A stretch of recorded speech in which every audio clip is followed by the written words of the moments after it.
بسم اللہ الرحمن الرحیم۔ محترم ناظرین، السلام علیکم۔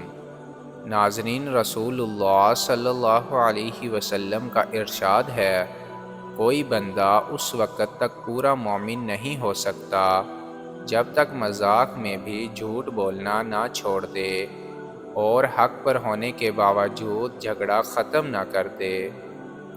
مطلب یہ ہے کہ جب تک آدمی ان دونوں چیزوں کو نہیں چھوڑے گا اس وقت تک آدمی صحیح طور پر مومن نہیں ہو سکتا۔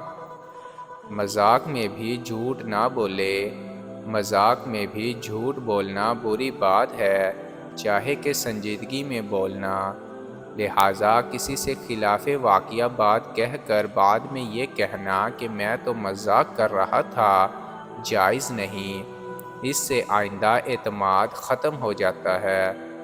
حدیث شریف میں کامل مومن بننے کے لیے دوسری بات یہ ارشاد فرمائی کہ وہ حق پر ہونے کے باوجود جھگڑے سے پرہیز کرے، یعنی اگر وہ حق پر ہو اور صحیح بات کہہ رہا ہو اور دوسرا شخص غلط بات کہہ رہا ہو تو اپنا صحیح موقف بیان کر دے بس، لیکن بحث اور مباحثہ نہ کرے، کیونکہ یہ دوسروں کو منوا کر چھوڑنا اس کے اختیار میں نہیں، البتہ اس کے لیے دعائے خیر کرتا رہے۔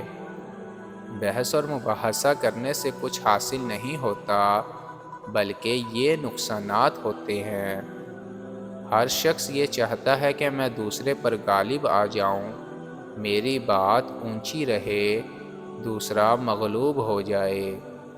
ایک فالتو سلسلہ جاری ہو جاتا ہے جس میں اچھا خاصا وقت برباد ہو جاتا ہے، فضول میں دماغی توانائی ضائع ہوتی ہے۔ ایک مرتبہ جھگڑنے سے بار بار جھگڑنے کی عادت کی بنیاد پڑ سکتی ہے۔ ابھی تو سچا ہونے کی وجہ سے جھگڑ رہا ہے، بعد میں ناحق بھی جھگڑے گا۔ جھگڑا انسان کے باطن اور علم کے نور کو تباہ کر دیتا ہے اور ظلمت پیدا ہو جاتی ہے۔ لہٰذا ہم نیت کر لیں کہ مذاق میں بھی جھوٹ نہیں بولیں گے، حق پر ہونے کے باوجود بھی جھگڑا نہ کریں گے۔